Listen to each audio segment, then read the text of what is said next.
Cheers.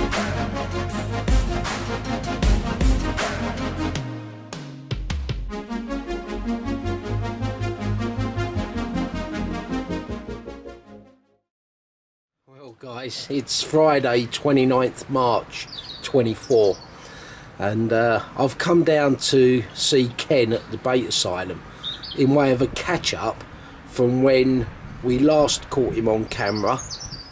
I'm thinking 2.5 years ago, something like that, in the depth of COVID, which at times seems like a long while ago, and that unprecedented time that went with it, and other times it seems like it was last week. But the idea is you know, and I see a lot of Ken. I come down here, pick my bait up, as do the boys. We come down on a Saturday morning. It's almost like an institution here on a Saturday morning. But it's Bank Holiday Easter Friday, and I thought I'd come down, catch up with Ken, and really get an update on where he's been at in the past 2.5 years, and you know what's going on in the future. So I'm gonna get out of this rain, get out of this wind, get in there, have a cup of tea, and yeah, let's catch up with Kenny Gates, aka Gatesy.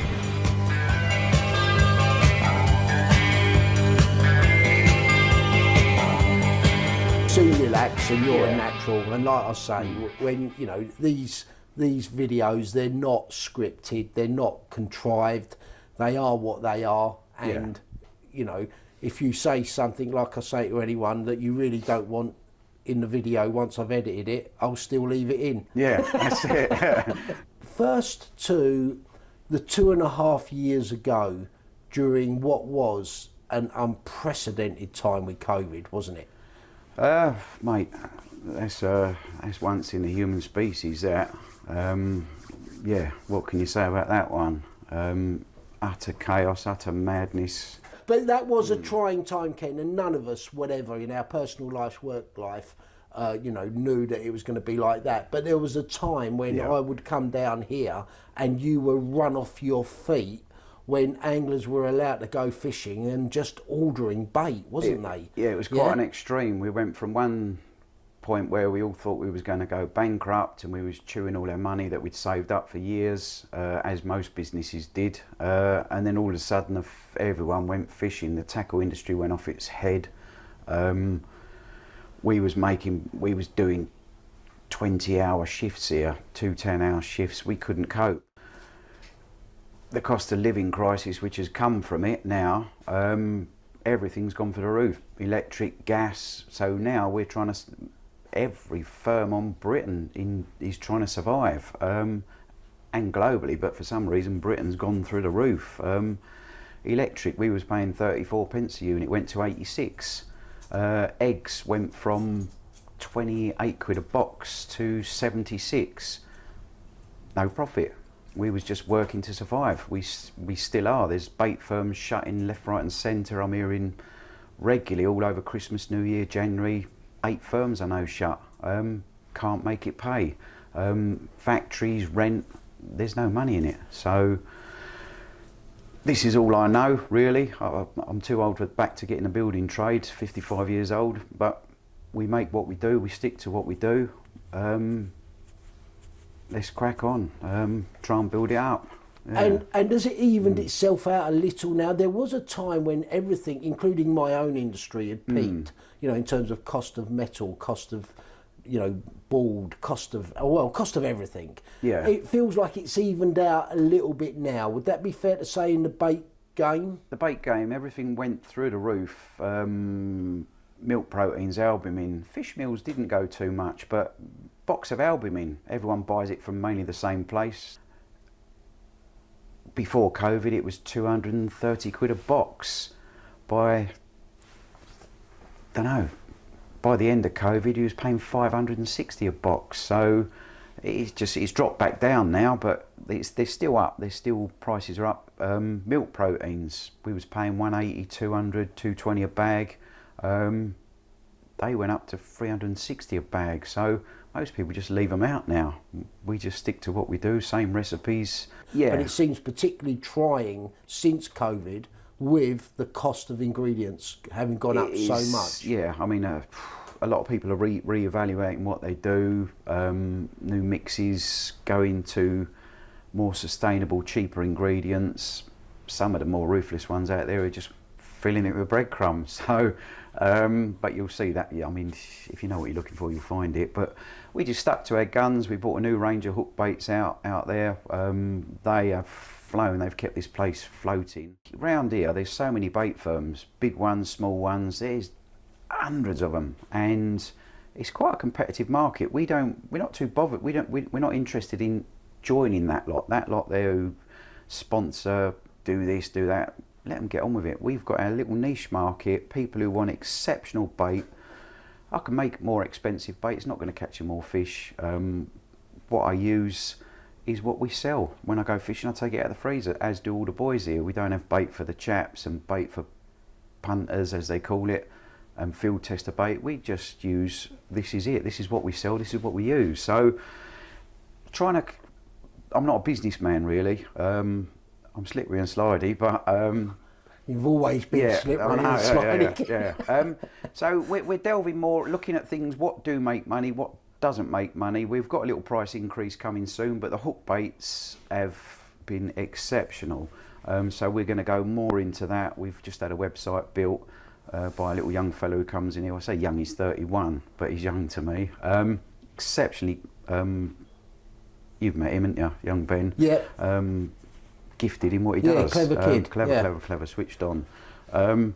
So we're going to be, over the next couple of years, we'll go more into that side of it because it is more profitable. So that's how we'll keep going, but we'll still provide the boilies what we need. There will be a little price increase, but we stick to what we make. We're looking all the time, research, but it's a saturated market, and we don't really want to join that lot. We just do, as I said just now, a little niche thing. Every 100 anglers, we only want 1 or 2 of them. Just a heads up of who's using what.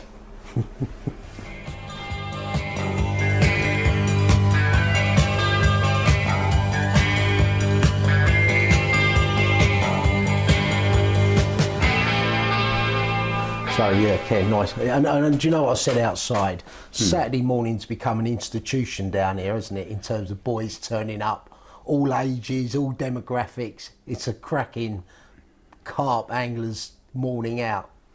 That is, I mean, one of the things this was set up for. You can't walk into a bait company and talk to anyone. You ring them up on the phone, you don't know who you're going to get. It's a place where friends, also a lot of old mates meet up, like you say. I mean, we have some proper people in here, even people who don't use our bait come in for a cup of tea. Just old, like the older generation, and some of the younger ones, they'll pop in, have a cup of tea, a chat. Some Saturdays in here, it's mental. There's good and bad sides. I mean, we have shop day Saturday, but one of the worst things is we get punished. We get a few punishers. I get a few Kev Ellis fans turn up. Saturdays I talk to anyone, come in, have a chat. We chat about bait, make your tea. If you want to use it, use it. If not, it's not a problem. But every now and again we get punishers, as we call them. It can be a nightmare, Kev, because you've got to keep your composure, be polite. So yeah, but Saturdays is a real good day in here. Yeah, and I would say, Ken, looking back, I just posted actually on old school Carp Society Facebook page. Yeah. Someone put a picture up of Jeff Kemp, and I can remember personally punishing him in the late 70s over Weald, right? And I don't know if at some time or another most of us have not been punishers of one type or another 100% at a certain point in our life, particularly when you've got guys, they're keen and you know they want to learn, and you can learn so much down here, as you can learn so much when you're together with anglers that are like-minded. That I wonder if there's still an element of secrecy amongst anglers. Certainly nothing like it was you know, in the late 70s, early 80s when I come into carp fishing. Yeah.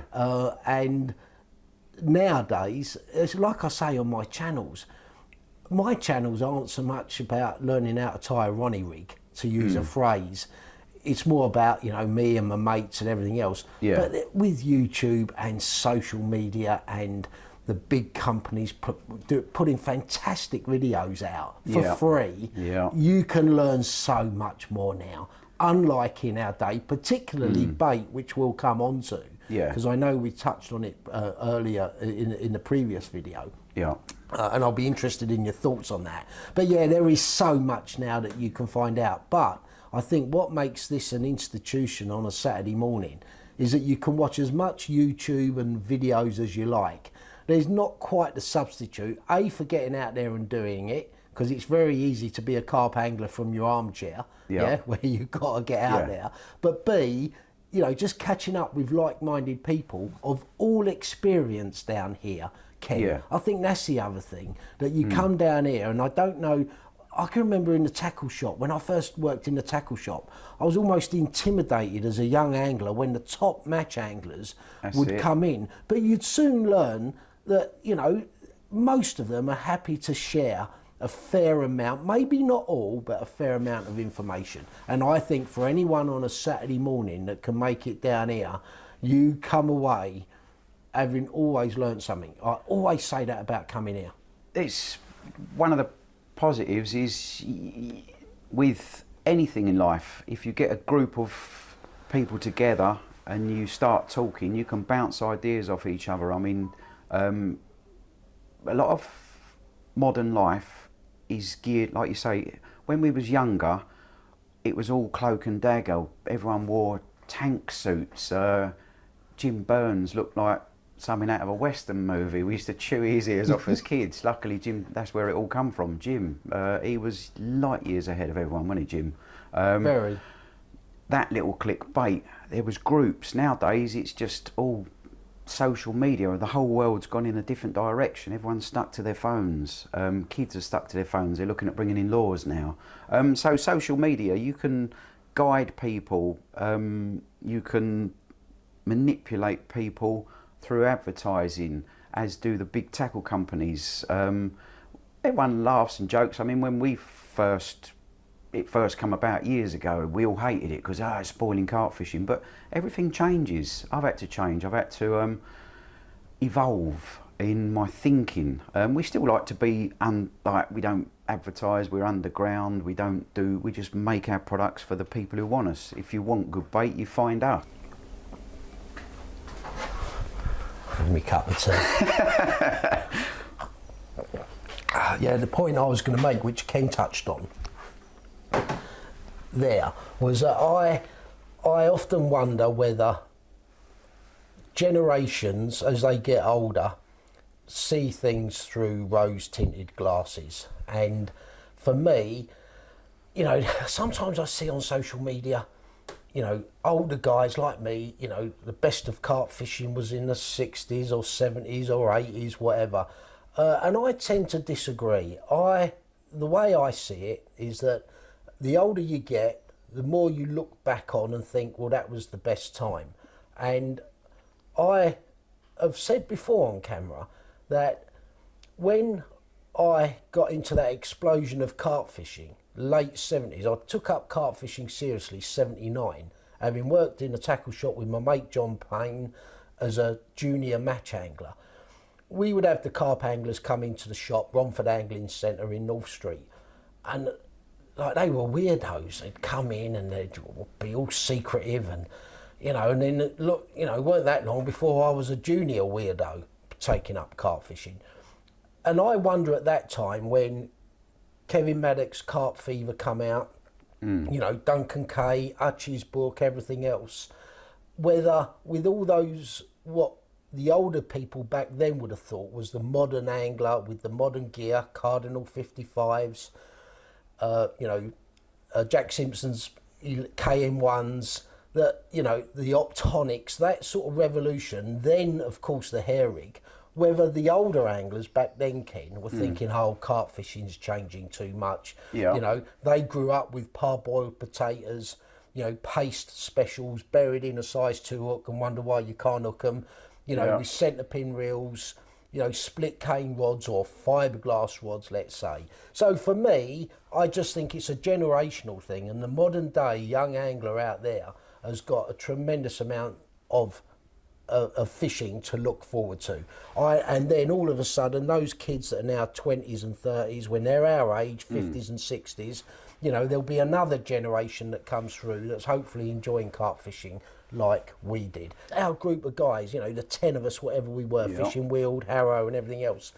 And we were all quite open amongst ourselves. But looking back, I still think we were quite secretive with each other. Even amongst each other. Even amongst each other. That's the reality of it. So, and that was probably part of the fun. And when Maddox's book came along, Carp Fever, and the article in there on bait, which we'll come on to, on the main reason we're down here, from John Baker, that for me, and Hutch's book that followed closely after that, that revolutionised a lot of thinking and a lot of what we did. That's how I remember it, Ken. Yeah. But certainly from a nostalgic perspective, whilst they were great times, I like to think every generation has their great times and still having great times. Does that make sense? It does, yeah. I mean, going back to like what you were saying, when we was younger, we was all side hooking everything before the hair come out. We sit up all night striking bites and get 1 out of 10. And then look at where rigs have progressed to. You've now got these Ronnie rigs and that. 15 quid's worth of metal to make free, but they're so effective, aren't they? I just listen up and sling it out and off it goes, because let the bait work. And it's about confidence as well. And you know what, as well, right? Very quickly, because we're digressing somewhat, right? The subject of bait boats, right? So we're here to talk about bait, right? But we're just digressing. We've got two sides of the bait boat argument. We have, right? Yeah, let me just have another sip of tea. Yeah. You've got a user, and then you've got someone who's banned them on all 3 of my lakes. Yeah, and I'm an avid user, right? And, you know, there was one of the big tackle companies was talking about merits of capture. Really good, half a dozen of the boys in the studio and stuff. And I think they touched on the subject of merit of capture, right? You know, whether you're using a bait boat versus not using a bait boat, whatever. And I don't want to put words into their mouth, because I love the films, I watch them all, and they do a great job, the boys. Yeah, it's fantastic. For me, I don't care if you use a bait boat, a submarine, an helicopter, a drone. I don't care what you do, if it's within the rules. And for me, that old phrase, catch 'em on your own terms. You know, I've just come back from a 6-acre lake in France using a bait boat, right? I fished casein in the mid-80s without a bait boat and got by. But I've now got a bait boat, I love using the bait boat, and I catch them on my own terms and I'm happy. So if someone wants to go, like I've said before, fishing on a bicycle with a split cane rod, a parboiled potato and a tarpaulin as a bivvy, good luck to you, knock yourself out, because there's nothing stopping anyone doing that. Equally, I respect the fact that Ken runs 3 fantastic waters, and if I was fishing them, and I have fished one of them, you know, and you can't use a bait boat, it is what it is. But for me, in summary, catch them on your own terms. And if someone's caught a big fish, you know, 40-pounder, 30-pounder, whatever, and they're using a bait boat, and then someone says, oh yeah, it don't really count because you used a bait boat. Well, if it was in the rules, bollocks. If he's happy and you caught it, you know, don't piss on his chips, because he's probably caught a big fish, a personal best or whatever, and he spends the next 3-4 weeks not sleeping at night because he's been so excited, then you can't take that away from him. That's how I see it. Is that, again, fair analogy? Going back to that sort of scenario, I have to look at it from different points of view. I used to be one of them who, bloody bait boats, cheating, whatever, learn to cast. But everyone's got their own thing. And you forget everyone's pleasure. In this modern world, everyone's trying to beat each other. It can get a bit carried away. Arguments start. But when you look at, from my point of view, fisheries-wise, we used to allow bait boats, and a few individuals wrecked it. They'd turn up at one end, send the boat, didn't care who was fishing, they put a fish finder on, send it up and down, everyone swim looking for the fish. Oh, they're not up this end. Then they go up the other end and do the same. So we had to cull it for that reason. They'd be fishing one swim and want to put baits either end of the lake. So the one or two individuals spoilt it for everybody else. But looking at a technical point of view from a bait boat, what a piece of machinery. Pinpoint accuracy, satellites, they're using, I mean, where you fish at they send a drone up, it's very weedy, they find a clear spot, they send the boat out, they watch it drop. Absolute pinpoint accuracy fishing, which is modern carp fishing. So let them lot get on with if they want to do it, and if the others want to cast, let them do it. Me, I choose not to use one, but what a piece of machinery. But again, on that, to conclude on that, bait boats, they can find fish if you know how to use them well enough, and particularly the more sophisticated ones. And that RT7 is an amazing bit of kit. It's off the scale, right? And I used it a few weeks back to amazing effect. Not to find fish, but to find the features and so forth. And particularly when lakes are weedy, they are particularly good. But if you're not an advocate of them, don't use them, fine. But what I would say is don't poo-poo someone or discredit a capture if within the rules someone's been happy and they've caught a fish and then you're pissing on his chips. That for me is bollocks. Anyway, on that note, we conclude that bit. Right. I'm fighting you. Right.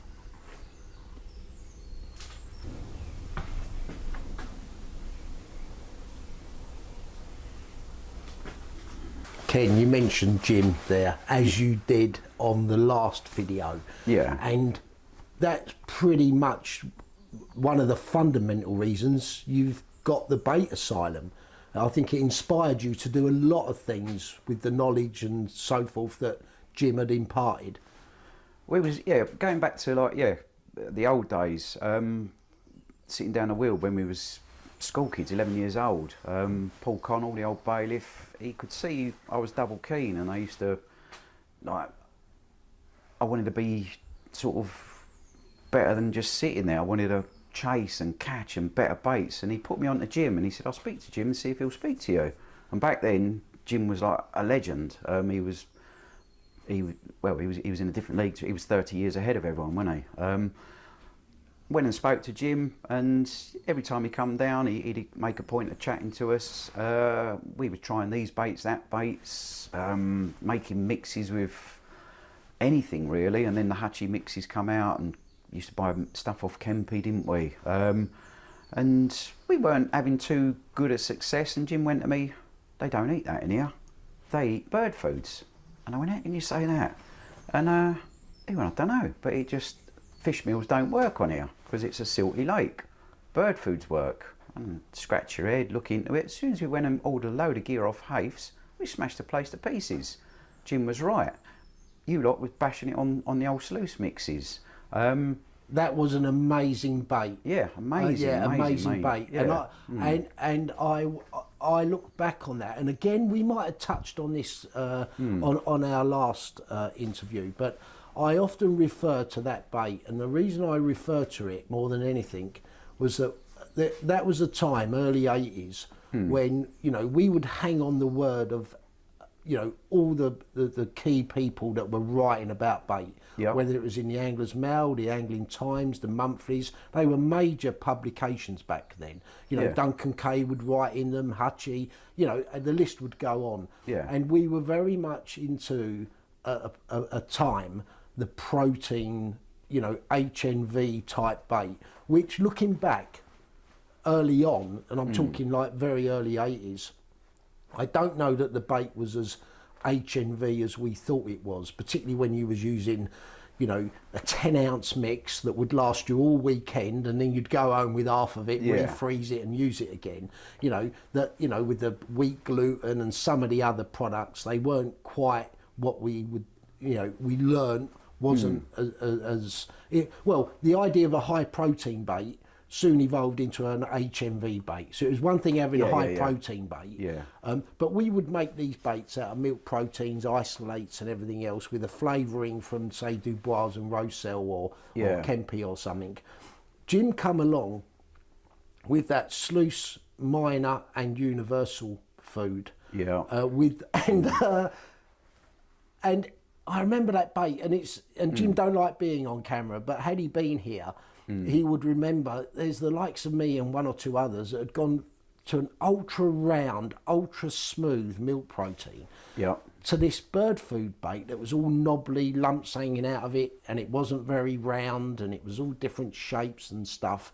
And I reckon that caught every fish in the top lake at Weald, and sometimes more than once. Yeah. It absolutely battered them. And I think it was because it was a bait that they hadn't really seen before either.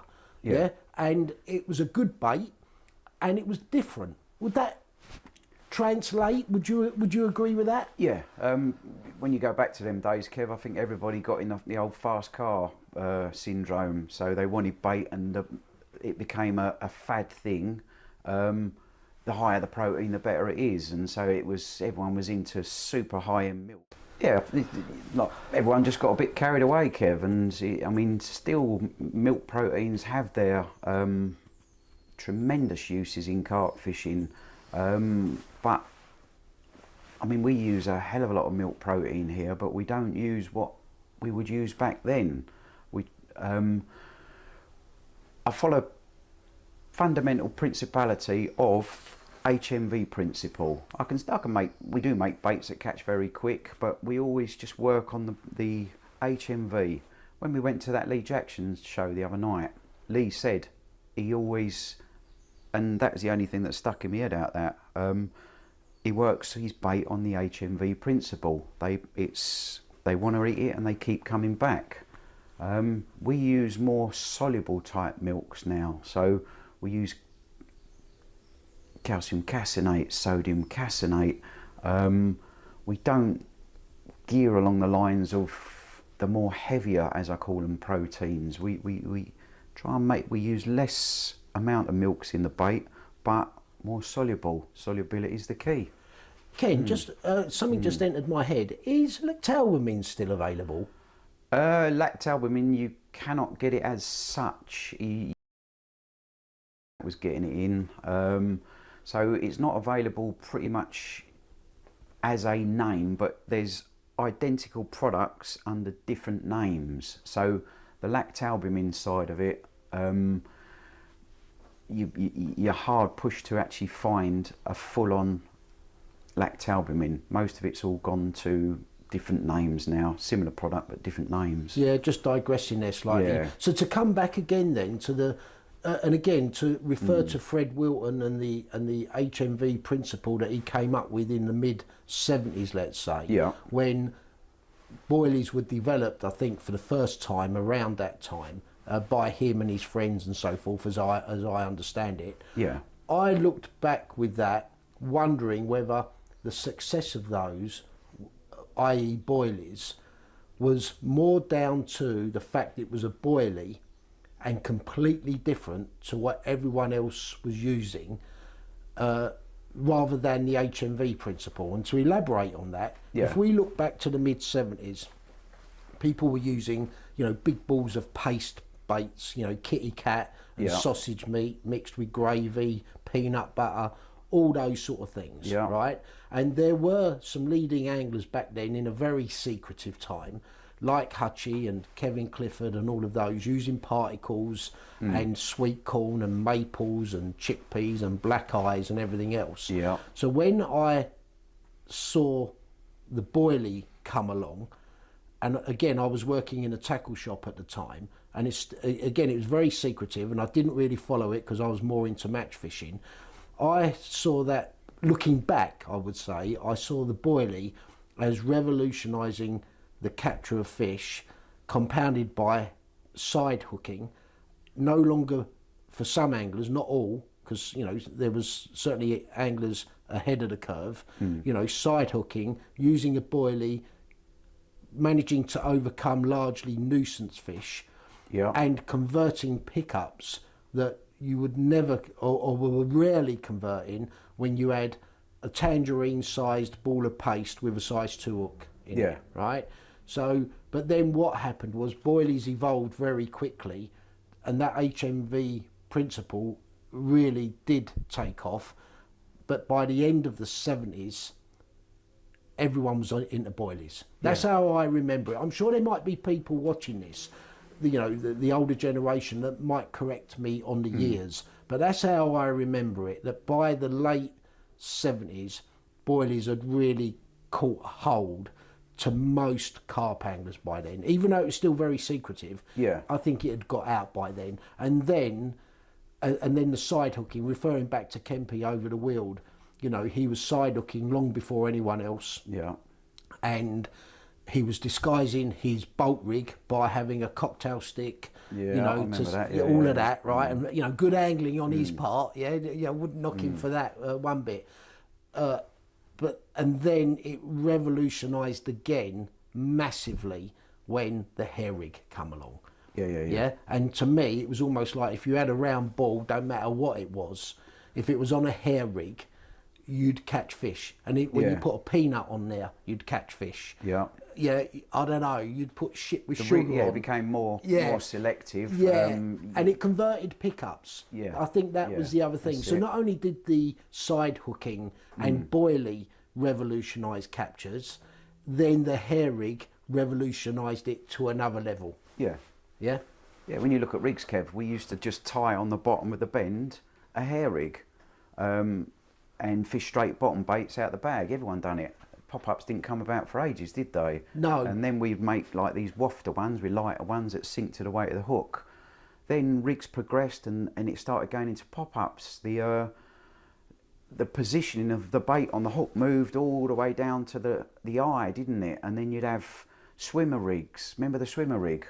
Bang! Everyone, you won't catch a carp on a pop-up unless you've got a swimmer rig on. Then gradually rigs have worked their way back down the hook. Now people are tight, but there's various ways of doing rigs. But bottom baits, if you look at it, it's reverted back to putting the hair with bits of silicone, looking rig books anywhere, right down near the final bend of the hook before the point. The original hair as well. That's it. Rigs have gone from down the hook back up the hook. One of the best rigs I ever used, Kev, Jim Gibbinson liner. Still use it to this day. Most people don't use it because it's old, but what a rig. And do you know what? Before we delve into all your secrets, Ken, no secrets. Okay. No comment. I just want to make a point on that, on the subject of rigs. And I know we're here to largely talk about bait, but like we said at the start of these videos, it always prompts something as we talk. Yeah. Again, just going off at a tangent on the subject of rigs. And again, I think I've said this on my films before. How many rigs are there now, right? Off the top of your head, you could name 25 rigs, whether it's anything from a hair rig to a withy pull rig to a spinner rig to a Ronnie rig to a 360 rig. The list goes on. And over all my fishing career, and particularly the last 12, 13 years when I fished a lot more abroad as well as in the UK, the last 5, 6 years, is that you'll see lots of anglers using different rigs. There might be the more popular rig that's vogue at the time and one thing and another, but I just wonder whether most rigs catch fish. When that, I think I've said it before, when that withy pull rig come out and we was on Arrow, I'm thinking, what's that all about? Well, a couple of anglers soon dawned on you it was working. Then you see someone like, some of our mates using a very simple rig with the hair still off the bend, a nice sharp hook, a little lead, catch plenty of fish. Guy comes along, 5 ounce lead, 4-inch rig, catches fish. So for me, I've got my go-to couple of rigs. For me, it's more about what I'm fishing over, right? I.e. hard bottoms, silty bottoms, that type of thing. But I just wonder, Ken, whether there'll be people watching this that are using rigs that aren't very fashionable now, but still catch their fair share. Yeah? Am I making sense? You are, yeah. I mean, rigs, like you say, there's billions of rigs out there. Some people get carried away. I know some exceptional anglers like yourself. They just knot this knot a bit of line off their reel, tie it on, cast it out, it goes. Talk to myself included, Jim, everyone. It's the bait. You've got to get better bait than everyone else and make them keep eating it. Keep pre-baiting, trickle it in when you're fishing. They want to eat it. It's half the time. If you've got an half decent rig on, you'll get 10 more bites than someone else. I always emphasise on just the bait, but presentation of how you're going to put that bait, where, location. That's the one thing you can't sell. That's the one thing 90% of all anglers nowadays are lacking: location. It's the key, isn't it? It understand is. your quarry. Yeah, fundamentals will never change. You can't sell it. And confidence as well. Yeah. And I've been there myself, right? Disappeared up my backside with bait, right? And I've been down here with Ken and done the same thing, right? Yeah. And no sooner you've got the bait and you go fishing, and also you have a great session. Oh, that's the bait. Boom, boom, boom. Yeah. And then you have a few blanks, probably more down to bad angling or unlucky location. Or, where you might have just called it wrong and someone's called it right. Weather conditions. Yeah, pH, weather conditions. Acid rain. -5, frosty, compared with southwest. When you go to France, and this is what, again, I say this, and I saw this recently. You go to France, you've got it pre-planned. I don't know, a year, 2 years, sometimes longer in advance. And you might be going a great time of year. Let's say, I don't know, end of April, before they're spawning, the fish are waking up. No sooner are you on your way out, a cold front comes in, temperatures drop, frost on the ground all day and don't clear, so that's where luck comes in largely. The weather conditions. Also, if you're into your moons and you want to go on a new moon, which I am, with a southwesterly wind, overcast and mild, but you want that moon, you'd be lucky if you go fishing 4 times a year, because if you waited for all the stars to align, you'd never bloody go. So there comes a point where you just have to go, be confident in what you're doing, and that I'm stating the obvious, but we all know it's about confidence as well. And when you come down here, when you go and buy your bits of tackle that I used to have people come to the tackle shop, myself included. I'd go in a tackle shop, get a full bag of stuff for 50p. Now that full bag of stuff's about 40 quid. But if it's giving you the confidence and stuff, then happy days. That's half the battle at times. As long as you enjoy it, isn't it? Yeah, exactly. Yeah. Right, let's have another cup of tea. And then so Kenny said to me, like, I ain't giving away my secrets, my hard-earned secrets. I said, no, Ken, we'll get it on film. Don't worry, I'll edit it out. So we're going to now delve into some secrets. This is like back in the old days with the old Bill. I ain't saying nothing. No comment. You ain't getting nothing out of me.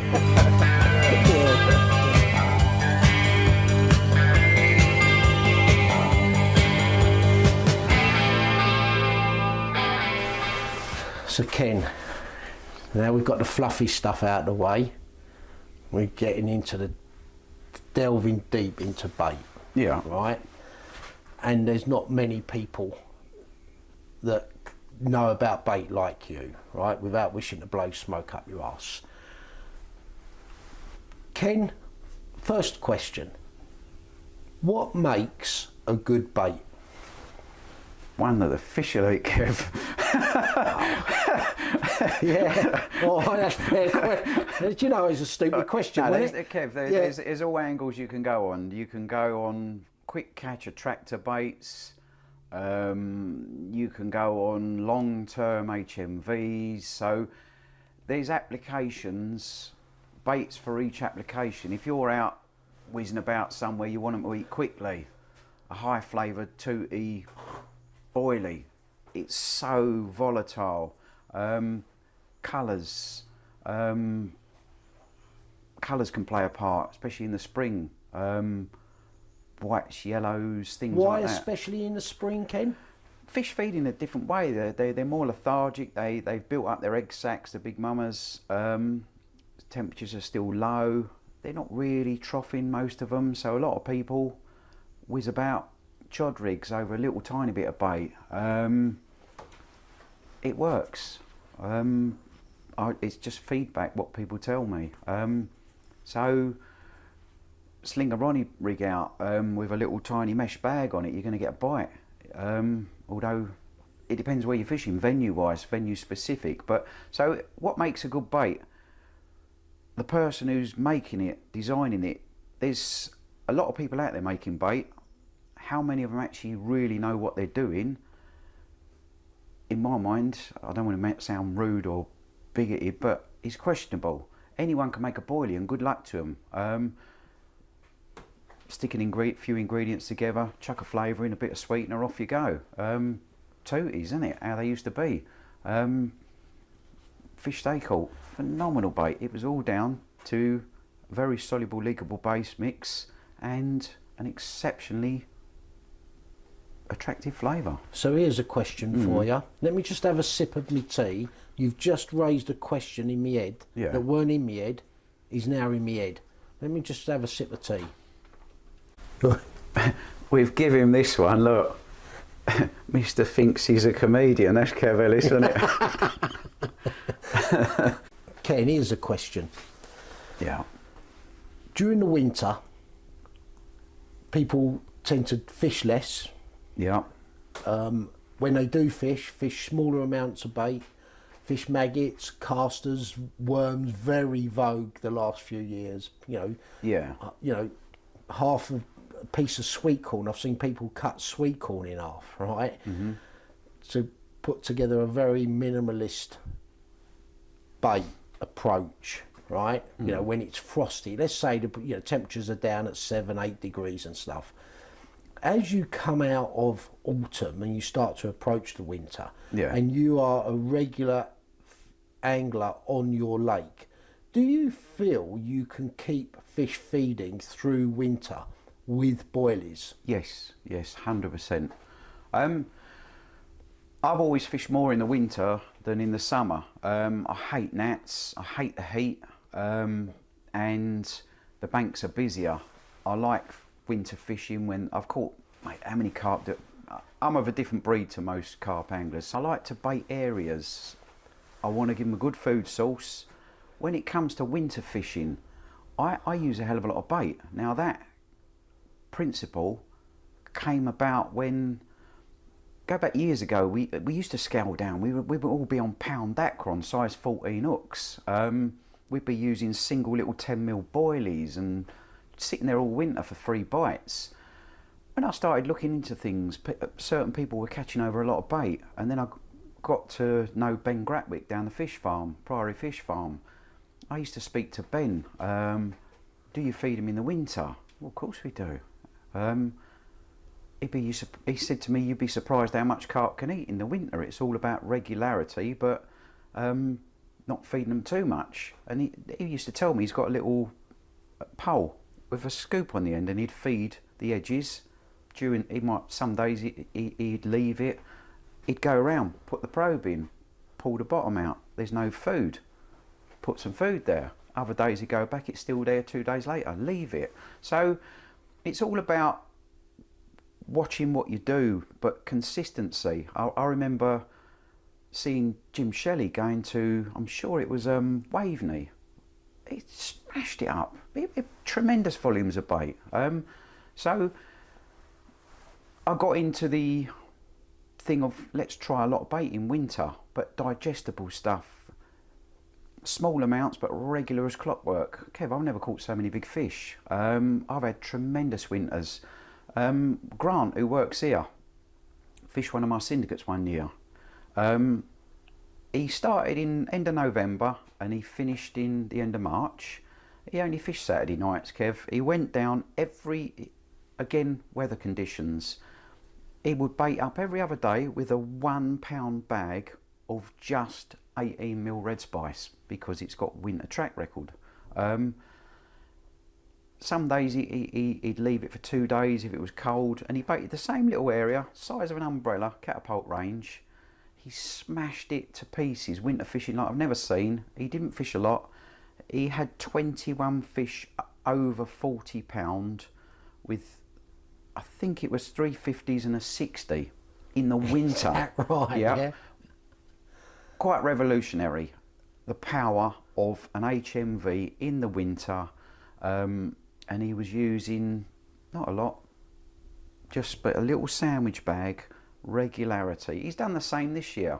Through the summer, although he's had a lot more, but last year he done really well. I think he had fished to £54. Phenomenal. Yeah. The power of the bait on the same spot, regular. But in the winter, I mean, I use a lot of ground bait. Chop boilies, halves, whole ones. I fish double 18 wafters in the winter, Kev. Yeah, I know you've mentioned to me before, Ken. Yeah. Yeah, you just consistently keep them moving, keep them feeding. As soon as you miss a week, it's game over. Trying to get them going again. And you refer to Tom there, young Tom, and I've never met young Tom. I know his dad, and we fished the same lake together. I've known his dad for years. You know, he's a phenomenal angler, isn't he? You've got to give it to him. So that comes back to what we were saying earlier. Others like him want to go to, you know, do their type of fishing, and good luck to them. Yeah. You've got guys who come in here, like you said to me, there was a guy come in here that went and caught one of the very old famous fish, never publicised it, keeps his head down. He was in here a few weeks back. Yeah. We won't mention names. I've known him for 10 years. I didn't even, he caught the Royal 40. I didn't even know he caught that, it. right? What a so fish. You've got that's the great thing about our hobby, in that we've got guys who want to go to lakes that might have, you know, someone messaged me if I wanted to go as a guest on an 80-acre lake with like 10 fish in it. No, I don't. Not your cup of tea. It ain't my cup of tea, right? I know my limitations. Yeah. You know, not least of all, it's a long way away. And full credit to anyone who's doing that type of fishing. And you know, you can go to some of these waters now, and we've seen it, Ken. You know, guys can go and have, I don't know, 5, 10, 30s, a 40 in a weekend. Yeah. I always say, if they're doing that type of fishing, they're not on the sort of water that others want to fish. And it's the same in France. You want to go to a river and catch a potential 60-pound river fish that's not got a name, that's probably never seen a hook. Yeah. A lot of effort will go into that. And I know my limitations now. You know, going back to France, you know, when we was fishing it in the mid-80s and late 80s and early 90s, you know, I had maybe that more sense of adventure, you know, and I ain't got that now. And I fully admire guys that go out and do that type of fishing. Equally, you do what you want to do, and, you know, if that includes going to a very prolific 30-pound, 40-pound water for the weekend where there's every swim taken, but you're having fun, good luck to you. Because that means you're not on a water that others might want to be on, that have got 20 fish in, I don't know, 100 acres. That's how I see it. Again, does that make sense? Each to their own. Just sort of digressing, and there's, and you know, when you see on the channels and some of the great young anglers that are out there that are spomming 100, and you know, I see a guy on one of our local waters, no names mentioned, putting a spom about, I think it's a measured 150 metres on a dining table, spomming, right? Obviously not a bait boat water, you can't use bait boats, right? And not only was he spomming on the size of a dining table, he then cast 150 metres onto that area, like with absolute precision. That is something else, right? That could never be me. I maybe if I practiced, I'd get. That is serious angling, and hats off to him. And again, coming back to briefly, you know, when you watch how his precision fishing, his neatness of everything, you know, it's another level for me. You know, I've never done a wrap still, right? I've got these 2 wrap sticks, right? You know, and you spread them. Never been in an Essex pub toilet, Kev? Oh, them wrapping sticks. Them wrapping sticks. And you see, I had a go at the wrapping. Where was I? Somewhere a couple of years ago. And I laid the lead down one end, and I've gone up the other, and I'm like mixing the rod up and down. I'm going round, and I've tried to wind it in, and it's got tangled, and then I forgot how many I'd done and how many I should have done, and then I should have clipped up when I shouldn't have done. All of that, right? So I would say, again, coming back to those young anglers and the older guys, and in fact this guy that was doing 150 metres, you know, he wasn't a young guy, but to see that, for me, is very impressive. Like you mentioned, there's a massive advantage to keep those fish feeding. It's then having the willpower, you know, when it's dark at 4 o'clock come November, and it don't get light till 8 o'clock, you know, in what might often be inclement conditions, that in itself takes a commitment that not many have. Yeah, it's a different mindset. Yeah. We'd be down there, it'd be peeing down, it's 3 degrees, driving rain, 30 mile an hour. You go down there, put your bait in, get your wet gear on, do it, because you know you're going to catch that fish. You're going to outdo all the rest of them, which we do. My greatest winter fishing, I'll probably use 400 kilo bait through the winter. Astronomical amount of bait. Yeah. I had my 2 biggest fish, a brace, one morning. 45-12, and while I was putting that, the rod went again, and I had a fish that bottomed my scale, my 60-pound scales out. We slipped it back. Double 18mm wafters, over 10 kilos of bait for one night's fishing. So there, guys, honestly, there's some food for thought there. I think if you get anything out of this video, you know, and hopefully you get a few things out of this video, I think if one of them at the top of that list would be on your water, and you know, all of a sudden now there'll be people not thanking us because there's people that are doing it thinking, oh, he's just bloody focused on that, and now I'm going to have a load of people in the winter on doing the same as me type thing. But I think if there's one thing you can get out of this video, it's to think seriously about that winter approach and the drive that it needs and commitment to do it. Yeah, Ken, we have spoke about ground bait so much over the years, including, I'm sure, again on the last video.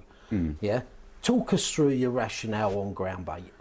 Ground bait, there's many uses for it. It's underused in carp fishing. There's ground baits again, and then there's proper ground bait. So this what we do, this is what I use. All the base mix ingredients, soluble proteins, pre-digested meals, they're all in there. Bird foods, a lot.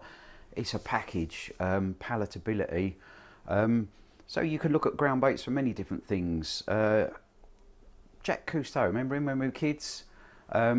He said when you go shark fishing, he said, shark feeding, he said you've got to start getting the little fish interested.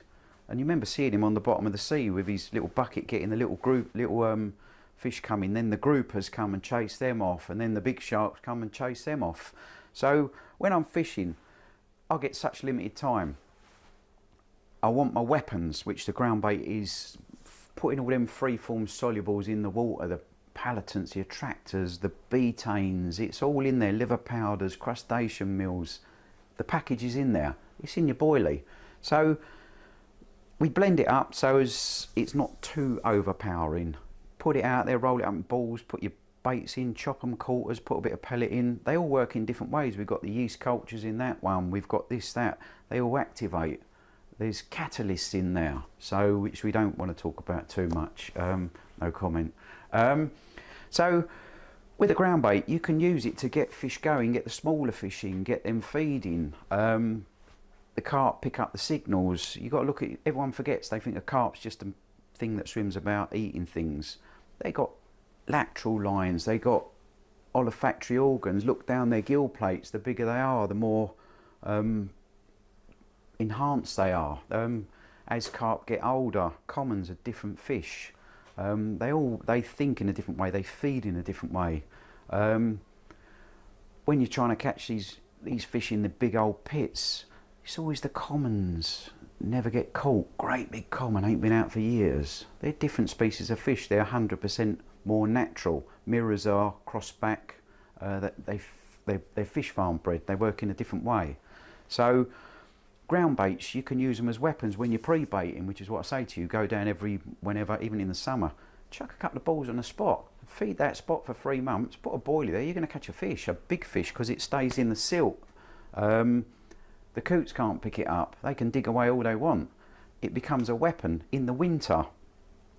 Don't bait up during the day. I go down on my way home from work just in the dark. Then you've got 16 hours while that bait's on the bottom for the carp to find it before the coots come in. But also during the day, if the carp haven't ate it for some reason, the ground bait's still there. It's in the silt. They dig craters in the winter, Kev. So it's a very, very fantastic way to fish. Why do you think it's so underused, Ken? Because you get your hands dirty. Seriously.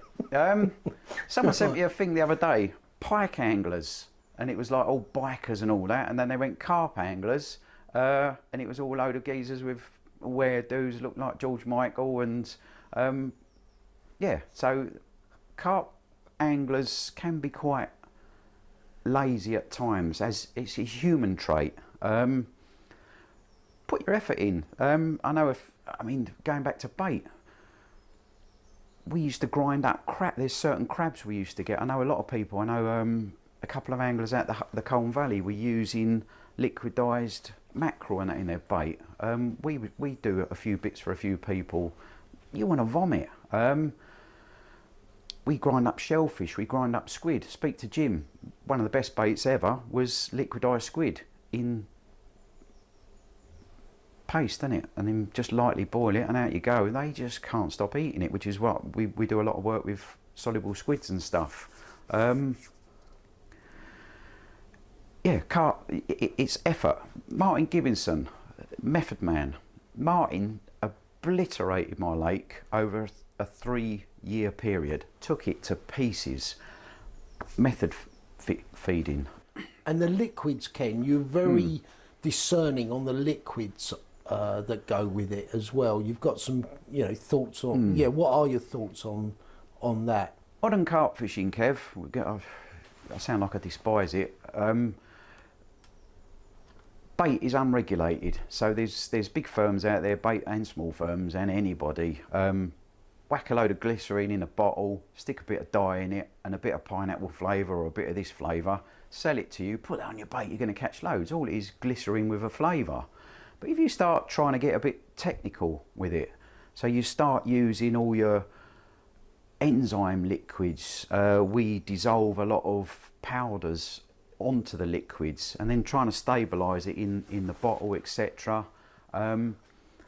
You can make some weapons, absolute weapons. So there's certain little products you can use, soluble fish proteins, there's all sorts. It works. So, look at this. This is just a yellow ball, a yellow liquid. But when you look what goes into that liquid, there's about 13 different products, betaines, milk B+, Scopex, this, that, the other, cream flavour. It's a palatant. Everything's there. We use a cream palatant in there as well. It's all designed to feed that. And then the sugar-based solution in there feeds the brocacell in your ground bait. So your ground bait becomes active. So that's just not a barrel of glycerine with a dye whipped into it and a bit of Scopex or cream flavour. Which is why then, Ken, it's a more concentrated product, is it? So it's not in a big litre bottle, and you don't need a lot of it to do what it needs to do. You're sold nowadays a dissolved thing of krill liquid or this. Pour this on your bait, make your bait work better. Your bait should be working brilliant. You don't need to put anything on, but people dust in here, they dust their baits with a ground bait over the top, so they put a bit of liquid on, shake it up, put a little coat in, they're smashing fish. So Ken, just take us through then the ground baits and the liquids that you offer before we come on to the boilies.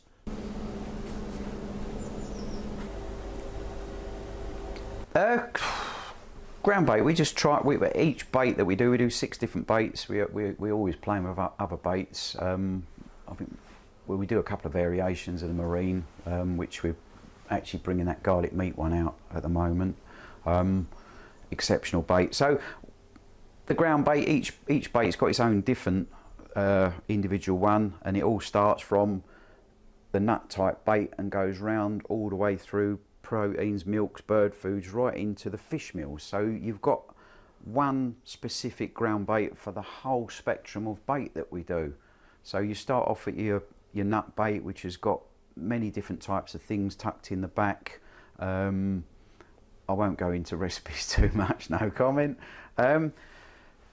They just work. They're exceptional. Ground bait, you've got to be careful what you buy, because again, it's just stuff full of white breadcrumb, the old bream baits. As kids, remember Romford Angling Centre, Car and Borley ground baits, wasn't it?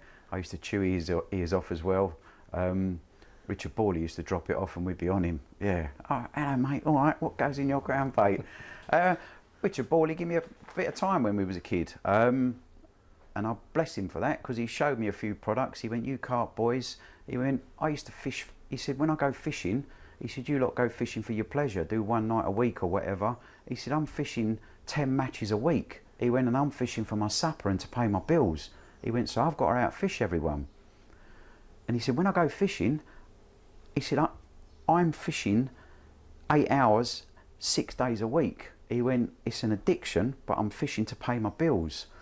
He said, so I've got to have stuff that I know is going to catch, that's going to catch that fish, that's going to catch that fish, that's going to outfish him.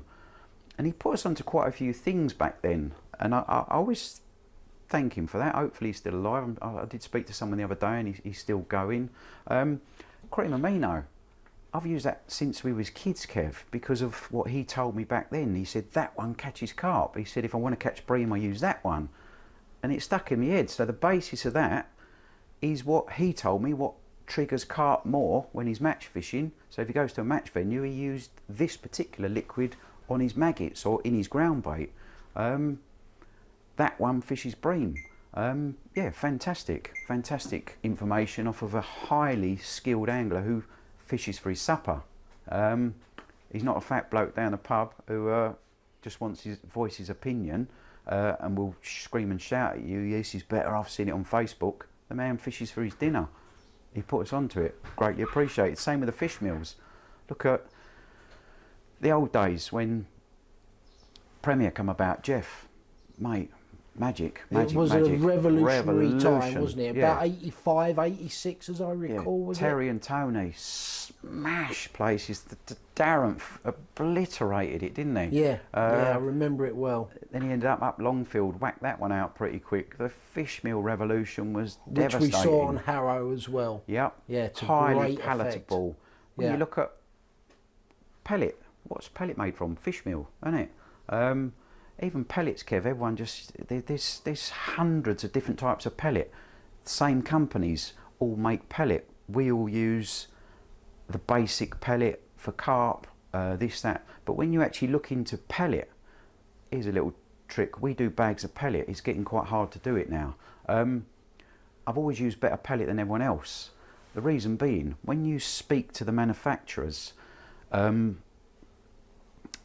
pellet has got to be made as cheap as possible to make as much profit, but to get the desired result at the cheapest cost. Putting the weight on the fish. Yeah. So when you look at individual types of pellet, the better quality meals only go into the fry end. The reason being, the bigger fish are at the end of their life. The cycle, they slaughter them, they go to food. They've got to just put weight on them that's edible.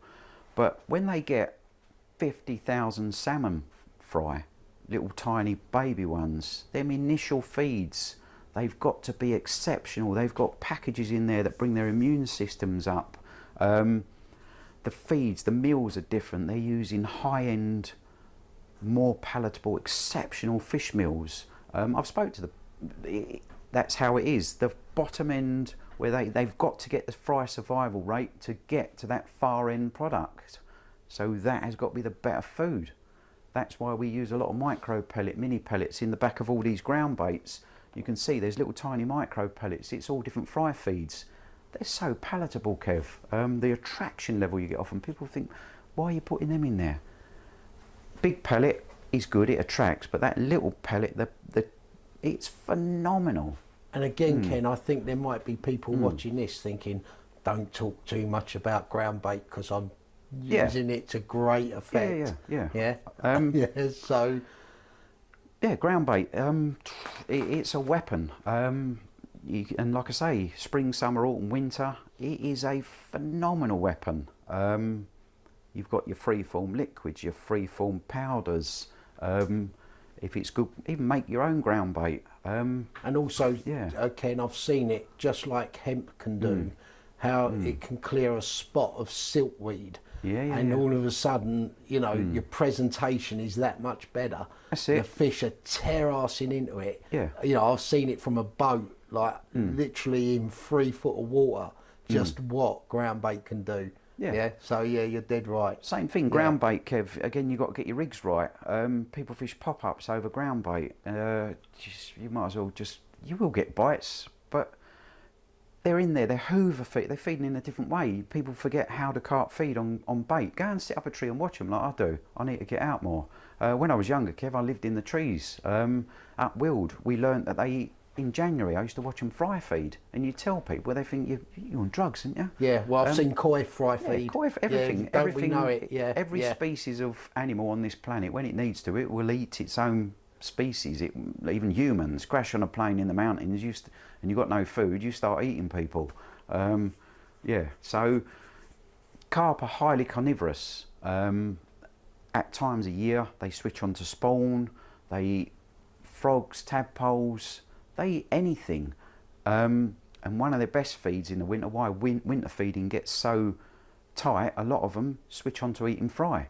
But also, your roach, rudd, bream population, the most susceptible fish to the elements and parasites are the fry. So that year's fry, a large percentage of them die off through the winter.